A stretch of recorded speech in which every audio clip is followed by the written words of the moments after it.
Hi ಎಲ್ಲರಿಗೂ. Delivery ಆದಮೇಲೆ ಹೆಲ್ದಿಯಾಗಿ ಟೇಸ್ಟಿಯಾಗಿ ಟೈಮ್ ಸೇವ್ ಆಗೋವಂಥದ್ದು ಏನು ಮಾಡ್ಕೋಬೋದು ಅಂತ ಯೋಚನೆ ಮಾಡೋರಿಗೆ ಈ ವಿಡಿಯೋ. ಫಸ್ಟು ನಾನು ಇಲ್ಲಿ ನುಗ್ಗೆ ಸೊಪ್ಪಿನ ಪೌಡ್ರು ಮತ್ತು ಹಾಗೆ ಗಾರ್ಲಿಕ್ ಪೌಡ್ರು, ಇದಕ್ಕೆ ತುಂಬ ಹೆಲ್ತ್ ಬೆನಿಫಿಟ್ಸ್ ಇರುತ್ತೆ. ಹಳೆ ಕಾಲದಲ್ಲಂದರೆ ಬಾಣಂತಿಯರಿಗಂತಲೇ ಒಬ್ಬರು ಯಾರಾದರೂ ಇರೋರು, ಅಜ್ಜಿನೋ ಯಾರಾದರೂ ಜೊತೆಲೇ ಇರೋರು. ಇವಾಗ ನಮ್ಮ ಅಜ್ಜಿಗೆ ಬಾ ಅಜ್ಜಿ ಅಂತಂದರೆ ಅಯ್ಯೋ ಹೋಗಮ್ಮ ನಿನ್ನ ಸಿಟಿ ಜೀವನ ನಂಗೆ ಅಡ್ಜಸ್ಟ್ ಆಗೋಲ್ಲ ಅಂತಾರೆ, ನೀನೇ ಬಾ ಅಂತಾರೆ. ನಮಗೆ ಹಳ್ಳಿ ಜೀವನ ಅಡ್ಜಸ್ಟ್ ಆಗೋದಿಲ್ಲ. ಅಂಥವ್ರಿಗೆ ಈ ಥರದೊಂದು ಚಟ್ನಿ ಮಾಡಿಟ್ಕೊಂಡ್ರೆ ನಮಗೆ ಬೇಗನೆ ಅಡುಗೆ ಚಿಂತೆ ದೂರ ಆಗುತ್ತೆ. ಈ ಪೌಡರ್ಗೆ ಬೇಕಾಗಿರೋ ಇಂಗ್ರೀಡಿಯೆಂಟ್ಸ್ ನಾನು ಸ್ಕ್ರೀನ್ ಮೇಲೆ ತೋರಿಸಿದ್ದೀನಿ, ಅದನ್ನೆಲ್ಲ ಡ್ರೈ ರೋಸ್ಟ್ ಮಾಡ್ಕೊಳ್ಳಿ. ಮೇನ್ ಇಂಗ್ರೀಡಿಯೆಂಟ್ ಬಂದು ನುಗ್ಗೆ ಸೊಪ್ಪು. ಇವಾಗ ಆಲ್ಮೋಸ್ಟ್ ಎಲ್ಲ ಕಡೆನೂ ಸಿಗುತ್ತೆ ನುಗ್ಗೆ ಸೊಪ್ಪು. ಅದನ್ನು ಚೆನ್ನಾಗಿ ಫಸ್ಟು ತೊಳೆದು ಬಿಸಿಲಲ್ಲಿ ಒಣಗಿಸ್ಕೊಳ್ಳಿ. ಒಣಗಿಸಾದ್ಮೇಲೆ ಈ ಥರ ಗೋಲ್ಡನ್ ಬ್ರೌನ್ ಬರೋ ತನಕ ಡ್ರೈ ರೋಸ್ಟ್ ಮಾಡಿ. ಏನು ಬೆನಿಫಿಟ್ಸ್ ಅಂತ ಕೇಳ್ತಿದ್ದೀರಾ? ಫಸ್ಟು ಮೇನಾಗಿ ಮಿಲ್ಕ್ ಸಪ್ಲೈ ಜಾಸ್ತಿ ಮಾಡುತ್ತೆ. ಆಮೇಲೆ ನಾವು ಅನೆಮಿಕ್ ಆಗಿರ್ತೀವಿ, ತುಂಬ ಬ್ಲಡ್ ಲಾಸ್ ಆಗಿರೋರಿಗೆ ನಮಗೆ ಶಕ್ತಿ ಕೊಡುತ್ತೆ ಮತ್ತು ಬ್ಲಡ್ನ ಗೇನ್ ಮಾಡೋಕ್ಕೆ. ಇದರಲ್ಲಿ ಐರನ್ನು ಮತ್ತು ಕ್ಯಾಲ್ಶಿಯಂ ಹೆಚ್ಚಿನ ಅಂಶ ಇರುತ್ತೆ. ಅದಾದಮೇಲೆ ನಮ್ಮ ರಿಕವರಿಗೆ ತುಂಬ ಹೆಲ್ಪ್ ಆಗುತ್ತೆ ಮತ್ತು ಡೈಜೆಷನ್ಗೂ ತುಂಬ ಒಳ್ಳೆಯದು.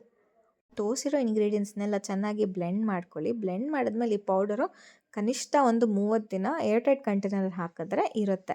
ಸೊ ಒಗ್ಗರಣೆಗೆ ನನಗೆ ಇವಾಗ 3 ತಿಂಗಳು ಬಾಣಂತಿ ಅಂತ ನಮ್ಮಮ್ಮ ಸ್ವಲ್ಪ ಎಲ್ಲ ಕಳೆಕಾಯಿ ಬೀಜ ಎಲ್ಲ ಹಾಕಿ ಕೊಡ್ತಿದ್ದಾರೆ, ಡೈಜೆಸ್ಟ್ ಆಗುತ್ತೆ ಅಂತ. ಹಾಗೆ ಸೊ ಹೊಸದಾಗಿ ಇವಾಗ ಡೆಲಿವರಿ ಆಗಿರೋರು ಬರೀ ತುಪ್ಪ, ಬೆಳ್ಳುಳ್ಳಿ, ಒಣಗಿದ ಮೆಣಸಿನ್ಕಾಯಿ ಒಂದು ಮತ್ತು ಕರಿಬೇವು, ಜೀರಿಗೆ ಹಾಕ್ಕೊಂಡ್ರೆ ಸಾಕಾಗುತ್ತೆ.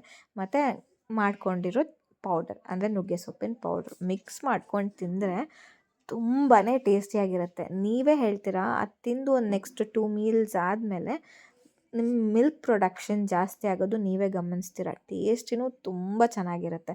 ನೀವು ನನಗೆ ಥ್ಯಾಂಕ್ಸ್ ಅಂತ ಹೇಳ್ತೀರಾ. ಇವಾಗ ನೆಕ್ಸ್ಟು ಗಾರ್ಲಿಕ್ ಪೌಡರ್.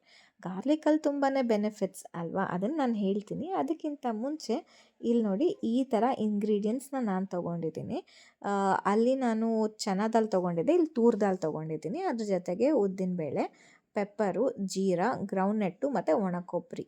ಖಾರಕ್ಕೆ ಪೆಪ್ಪರೇ ನಾನು ಜಾಸ್ತಿ ತೊಗೊಂಡಿದ್ದೀನಿ. ಸೊ ಹಾಗೂ ಹಾಕ್ಬೋದು, ಇಲ್ಲಾಂದರೆ ಪೆಪ್ಪರ್ನ ಕಮ್ಮಿ ಮಾಡಿ ಒಣಗಿದ ಮೆಣಸಿನ್ಕಾಯಿ ಹಾಕ್ಕೋಬೋದು, ಆಪ್ಷನಲ್ ಆಯಿತಾ. ಸೊ ಫಸ್ಟ್ ಬೇಕಾಗಿರೋದು ಬಾಣಲೆಗೆ ತುಪ್ಪ ಹಾಕ್ಕೊಳ್ಳಿ. ತುಪ್ಪಕ್ಕೆ ಬೆಳ್ಳುಳ್ಳಿ, ನಾನೊಂದು 4 ಬೆಳ್ಳುಳ್ಳಿ ತೊಗೊಂಡಿದ್ದೀನಿ. ಇದನ್ನು ಗೋಲ್ಡನ್ ಬ್ರೌನ್ ಆಗೋ ತನಕ ಚೆನ್ನಾಗಿ ತುಪ್ಪದಲ್ಲಿ ಹುರ್ಕೊಂಡಾದ್ಮೇಲೆ ಒಂದು ಕಪ್ಪಿಗೆ ತೆಗೆದಿಟ್ಕೊಳ್ಳಿ. ಇದರಲ್ಲಿ ತುಂಬಾ ಹೆಲ್ತ್ ಬೆನಿಫಿಟ್ಸ್ ಇರುತ್ತೆ. ಯಾಕಂದರೆ ಹಾಲು ಪ್ರೊಡಕ್ಷನ್ ಜಾಸ್ತಿ ಮಾಡುತ್ತೆ, ಗಾರ್ಲಿಕ್ ಇಮ್ಯುನಿಟಿ ಜಾಸ್ತಿ ಮಾಡುತ್ತೆ, ನಮ್ಮ ಬೋನ್ಸಿಗೆ ಸಮೇತ ಒಳ್ಳೆಯದು. ಸೊ ಹೆಲ್ತ್ ಬೆನಿಫಿಟ್ಸ್ ಎಲ್ಲ ಸ್ಕ್ರೀನ್ ಮೇಲೆ ಹಾಕಿದ್ದೀನಿ. ಸೊ ಇದನ್ನೆಲ್ಲ ಚೆನ್ನಾಗಿ ಹುರ್ಕೊಂಡಾದ್ಮೇಲೆ ಕಡಲೆಕಾಯಿ ಬೀಜ ಮತ್ತು ಒಣಗಿದ ಕೊಬ್ಬರಿ ಮಾತ್ರ ಡ್ರೈ ರೋಸ್ಟ್ ಮಾಡ್ಕೊಬೇಕು. ಇದನ್ನು ಚೆನ್ನಾಗಿ ಸ್ವಲ್ಪ ಆರಕ್ಕೆ ಬಿಟ್ಟು ಆಮೇಲೆ ಬ್ಲೆಂಡ್ ಮಾಡ್ಕೊಳ್ಳಿ. ತುಂಬಾ ಪೇಸ್ಟ್ ಮಾಡಿಬಿಡ್ಬೇಡಿ, ಈ ಥರ ಸ್ವಲ್ಪ ತರಿಯಾಗಿದ್ದರೆ ಚೆನ್ನಾಗಿರುತ್ತೆ. ಸೊ ಇದು 1-2-3 ಸತಿ ಬ್ಲೆಂಡ್ ಮಾಡಿದ ತಕ್ಷಣ ನಾನು ಅದಕ್ಕೆ ಸ್ವಲ್ಪ ಖಾರದ ಪುಡಿ, ಅರಿಶಿನ, ಉಪ್ಪು ಹಾಕ್ಕೊಂಡು ಬ್ಲೆಂಡ್ ಮಾಡಿ ಈ ಥರ ಪೌಡರ್ ರೆಡಿ ಆಗುತ್ತೆ. ಇದನ್ನು ನೀವು ಏರ್ಟೈಟ್ ಕಂಟೈನರಲ್ಲಿ ಸ್ಟೋರ್ ಮಾಡ್ಕೊಬೋದು. ಈ ಥರ ವೀಡಿಯೋಸ್ಗೆ ನಮ್ಮ ಪೇಜ್ನ ಫಾಲೋ, ಸಬ್ಸ್ಕ್ರೈಬ್ ಮಾಡಿ. Thank you so much for watching.